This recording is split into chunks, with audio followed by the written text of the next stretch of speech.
Você se considera uma pessoa consumista? Sim, muito. Não gosto de passar vontade. Não me considero. Cara, sim, eu só não tenho muita verba pra isso, mas sim. Já fui. Sou mais seletiva agora. Sim, demais. Adoro comprar. Adoro gastar dinheiro. Como não, né? Numa sociedade de controle dessa, é impossível.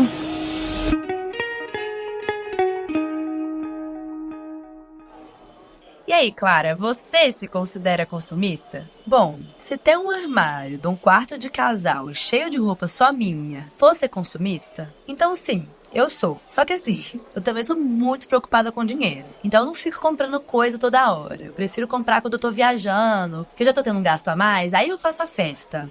Mas eu vou te dizer que eu passo muita vontade, viu? Se eu tivesse uma renda maior, com certeza eu compraria mais. E você? Bem pouco. Eu tava pensando aqui, meus maiores gastos, eles são com comida, viagens e com a minha cachorra, com certeza. Agora, roupa, acessório, item pra casa, produto de beleza, só quando é muito necessário mesmo. Além de ser muito controlada com a grana, me dá uma agonia pensar que eu tenho um monte de coisa ali no armário, na casa que eu não uso, sabe? Eu fico toda hora querendo fazer uma limpa. Mas mesmo sendo assim, e sabendo que eu não vou comprar, quase todo dia eu me pego namorando um item da trend que tá em alta no momento, sabe? Acho que isso é normal. A gente tá o tempo todo cercada de estímulos que passam a mesma mensagem, né? Que a gente precisa consumir sempre mais. Pra não ficar desatualizada, pra fazer parte de um grupinho, porque é bonito, porque é útil. É complicado. Será que dá pra fugir dessa dinâmica? É o que a gente vai descobrir nesse episódio do Desenrola, o podcast do The Summer Hunter. Eu sou a Clara Novaes. E eu sou a Dandara Fonseca. Toda semana a gente vai pra rua e desenrola um assunto relevante na companhia de pessoas que podem ajudar você a levar uma vida solar. Sempre com rigor jornalístico e microfone aberto pra quem quiser palpitar. Hoje a gente tá aqui na Oscar Freire, uma das ruas comerciais mais icônicas de São Paulo, numa sexta-tarde. O que tem de gente circulando por aqui, mesmo sendo um mercado de alto padrão, é brincadeira. Eu mesma já cresci o olho pra várias coisas que estão nas vitrines. Então bora logo pro nosso papo, antes que a gente acabe cometendo uma compra por impulso.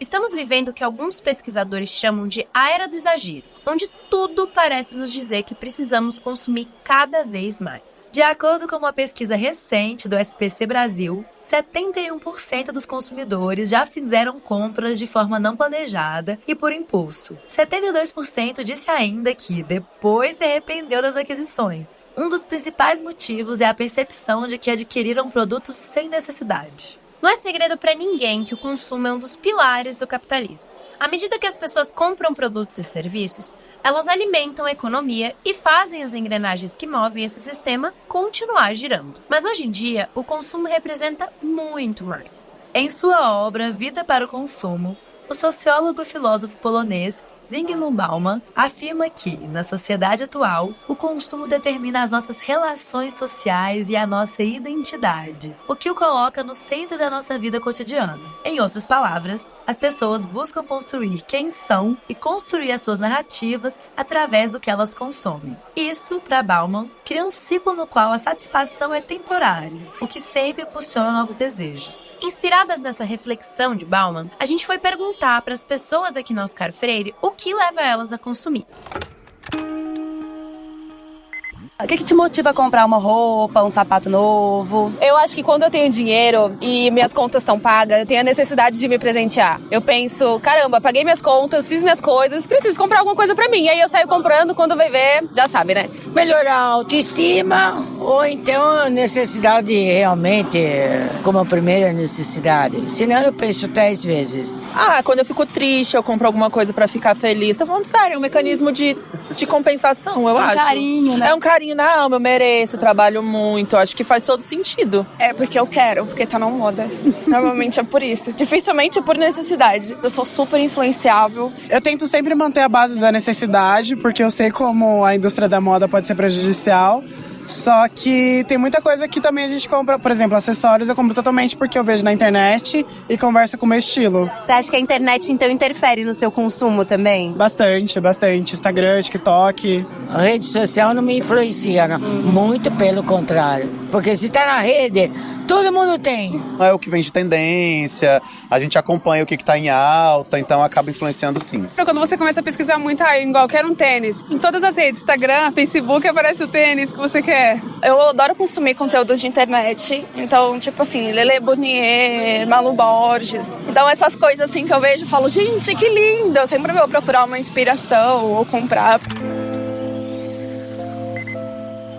Olha, encontramos um ponto em comum. Se antes a gente precisava ligar a TV, o rádio ou ler uma revista para ser afetado pelos comerciais e, consequentemente, ser estimulado a consumir, hoje, com o uso intenso que a gente faz da internet e pela forma que a publicidade conseguiu se espalhar por ela, esses estímulos ganharam uma proporção muito maior. Fora a facilidade de comprar que a tecnologia proporcionou, né? Um pouco menos de 2 décadas atrás, era preciso ir fisicamente até uma loja ou um restaurante para comprar algo. E quem não morava em grandes centros urbanos tinha ainda mais trabalho. Com o e-commerce e aplicativos de delivery, a distância entre desejar e consumir reduziu drasticamente. Bastam poucos cliques do sofá de casa para adquirir o que você quer, inclusive produtos vindos do outro lado do mundo. É só ter conexão de internet e um cartão de crédito.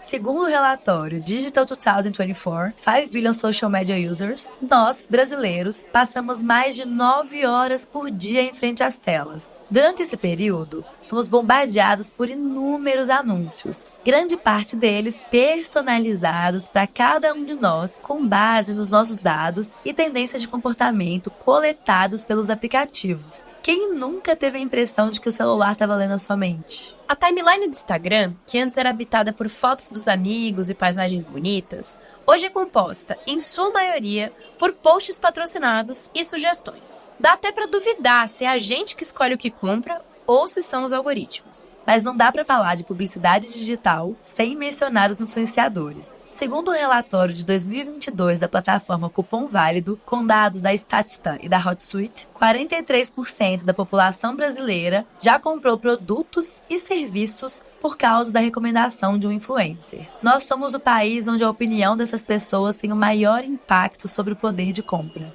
E não importa o quanto já tenha comprado, você não vai se livrar do desejo de querer mais. Isso porque, a todo momento, surge nas redes uma nova tendência com o sufixo core, incentivando a trocar o armário ou a decoração da casa, o que só aumenta o desafio de ficar satisfeito com o que já tem. Inclusive para se sentir pertencente a certos grupos sociais. Para entender mais sobre o assunto, a gente foi conversar com a designer estrategista e Consumer Insights Carmela Moraes, que deu um ótimo exemplo de como o consumo dita a maior parte das tendências presentes nas redes.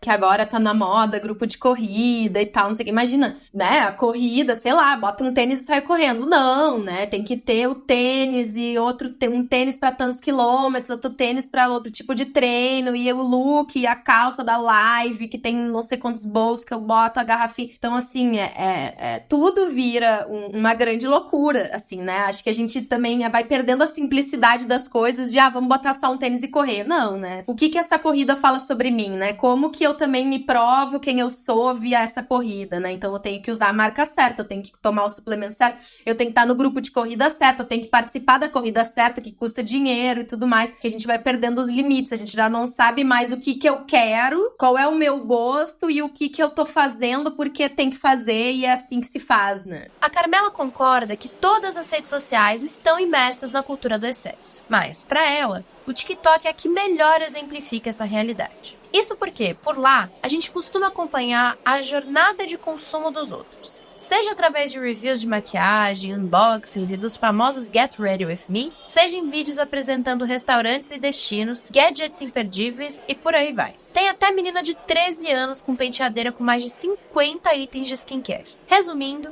o consumo se tornou a ferramenta mais efetiva para obter destaque. A gente vive hoje um mundo de exposição, onde a visibilidade rentabiliza, né? Então, quem aparece mais, quem fala mais alto, quem sabe se mostrar mais, ganha mais like, ganha mais dinheiro, faz mais publi. A gente vive muito nessa vitrine gigante em que quem consegue aparecer mais, consegue se vender mais. né? Então, sei lá, eu tava pensando assim, o aniversário da filha da VTube, né? Não é mais um aniversário, é um festival. Para a pesquisadora, tanto o excesso de exposição de si mesmo quanto de consumo podem ser vistos como reflexo de uma geração que já nasceu em um contexto de crise, o que tem um grande impacto negativo sobre a saúde mental. E ao contrário dos millennials que buscavam escapismo, fazendo um mochilão, né, indo pro Coachella, vivendo muito esse lugar da experiência, a Gen Z não tem dinheiro para isso, né? Então, de certa forma, eles precisam encontrar ali na rotina formas de escapar, de desopilar, de tirar a mente ali daquele lugar ruim, de dar uma camuflada na ansiedade, na depressão, né, para conseguir encarar o dia. Pode ser um lip balm, né, um gloss da fulaninha, um skincare, qualquer coisinha dessa, já ajuda e colabora ali para aquele drop de escapismo na rotina. Então, a gente tá nesse momento ali em que esse consumo, principalmente para essas gerações mais jovens, ele ajuda, ele estimula a encarar a vida, a olhar assim para a vida, trazer uma certa leveza, digamos, ali para aqueles momentos mais difíceis, né? Então é quase como se fosse um remédio. Então por isso também que a gente vê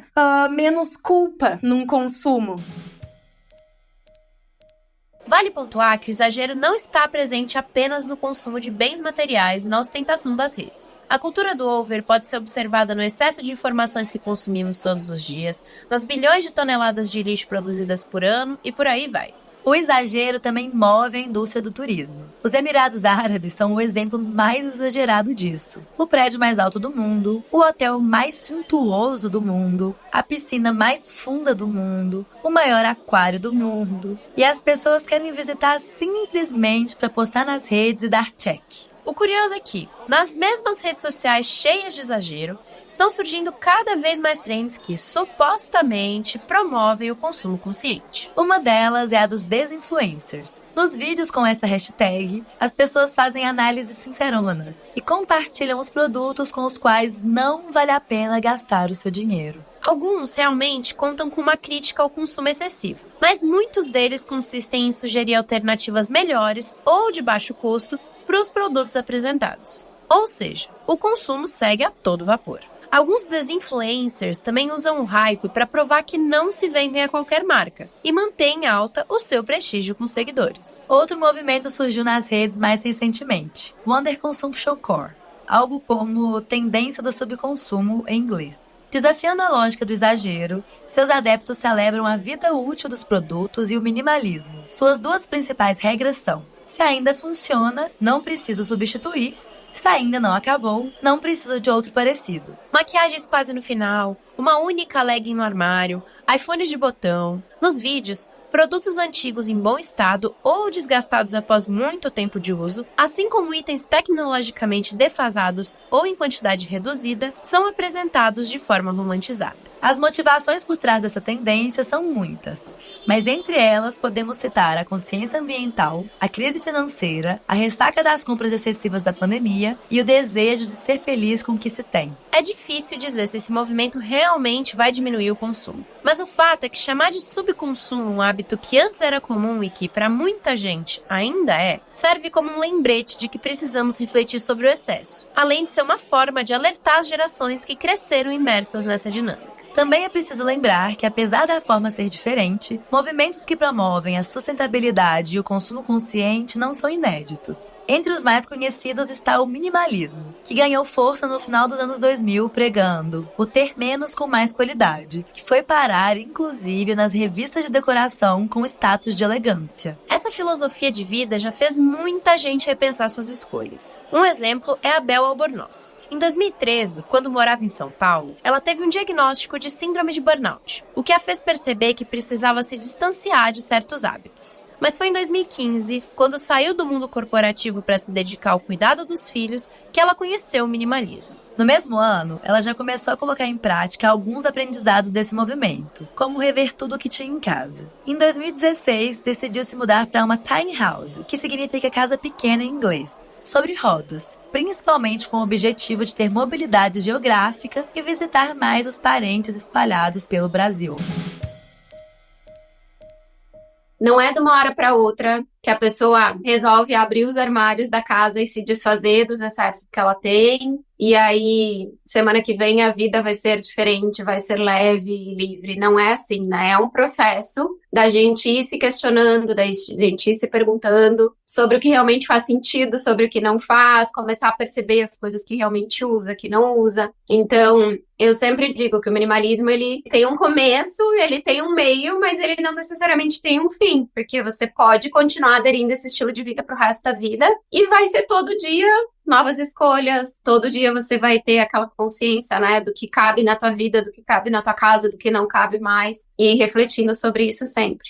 A Bel lembra que não é preciso morar em um local pequeno para ser minimalista. O principal é ter bem claro o motivo pelo qual você está tomando essa decisão. Reavaliar o que você consome no mundo digital também pode ajudar. Já na hora de fazer compras, ela analisa a real necessidade, a durabilidade e por quem e como o produto ou serviço está sendo feito. Entre os maiores desafios do minimalismo, ela menciona as críticas, as brincadeiras de mau gosto e o julgamento dos outros, incluindo amigos e familiares. Mas garante que as mudanças que aconteceram na sua vida após adotar essa filosofia não têm preço.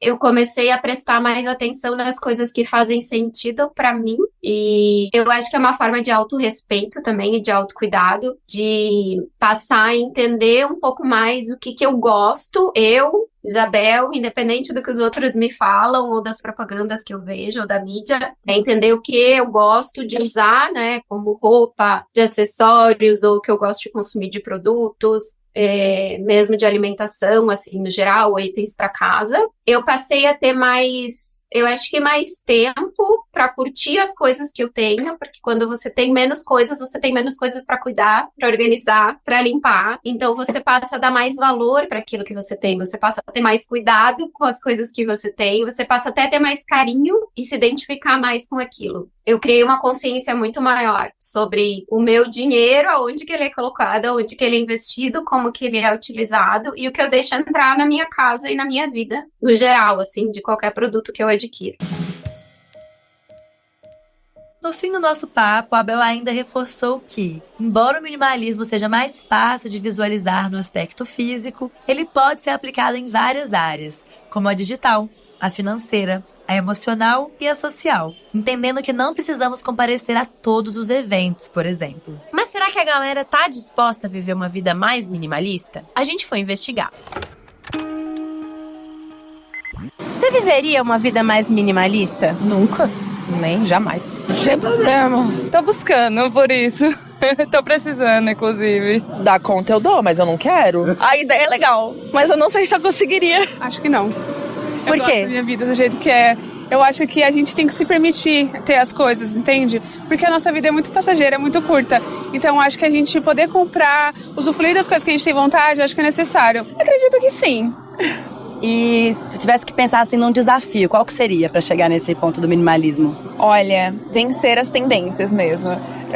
Acredito que você ver algo que tá bombando e você segurar assim pra não querer experimentar. Eu gosto de espaço, e talvez essa vida minimalista ela reduz muito, mas é a minha busca. Pra mim, questão de roupa. Você fala assim, aquela pessoa que usa um tom, um tecido, tem 5 blusas pretas e só usam elas. Eu não consigo. Não dá pra mim.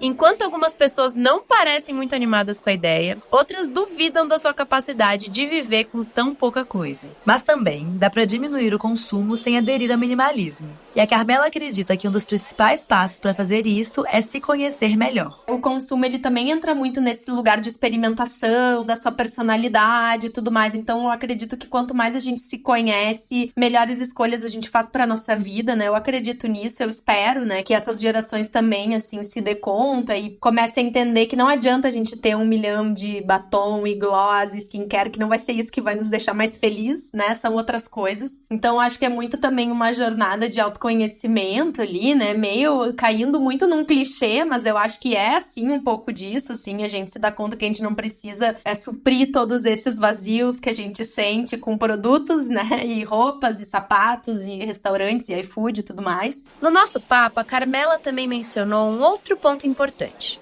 Ao que tudo indica, as novas gerações vão viver mais que as anteriores. Ou seja, gastar sem parar com cada tendência que aparece nas redes sociais pode comprometer a qualidade do seu futuro. Falando em futuro, esse é um dos principais motivos para a gente pensar em um consumo consciente e sustentável. O futuro do nosso planeta. Extração de recursos naturais, desmatamento, poluição, emissões de gases de efeito estufa, tudo isso está relacionado à produção excessiva de bens de consumo. Pois é, os vários desastres climáticos que vêm acontecendo mostram que estamos chegando em uma situação limite. O problema é que, apesar da urgência, esse assunto ainda não tem a força que merece. A gente vai conversar com o escritor, palestrante e consultor de comportamento e sustentabilidade André Carvalhal para entender o que podemos fazer para tornar essa discussão relevante para cada vez mais pessoas. Para o André, abordar o tema de forma catastrófica, como é tão comum por aí, já se mostrou uma estratégia ineficaz. Então hoje eu tenho achado que tem mais sentido a gente trazer exemplos que são inspiradores, a gente mostrar pessoas, ações que possam ser capazes de inspirar, né, e de estimular o desejo de fazer parte daquilo, de fazer parte daquele movimento. Eu acho que outra coisa importante é entender a origem do problema. Muitas vezes as escolhas erradas elas vêm de uma falta de conexão com a natureza, com as outras pessoas. Então eu compro alguma coisa que está destruindo a natureza porque eu não estou nem aí para a natureza, né? Ou sei lá, ou eu me alimento de algum item de origem animal, porque assim, eu não me vejo como parte, né, do reino animal. Eu não vejo aquele outro ser como um ser, né, como alguém que vem do mesmo lugar que eu, que tem a mesma origem que eu. Então eu acredito que uma outra forma de estimular, né, a comunicação para o engajamento no consumo consciente é promovendo a reaproximação das pessoas com elas mesmas, com a natureza, né, com o meio ambiente, com as outras pessoas. Então eu acho que esse pode ser um caminho, talvez um caminho mais longo, mas um caminho mais efetivo.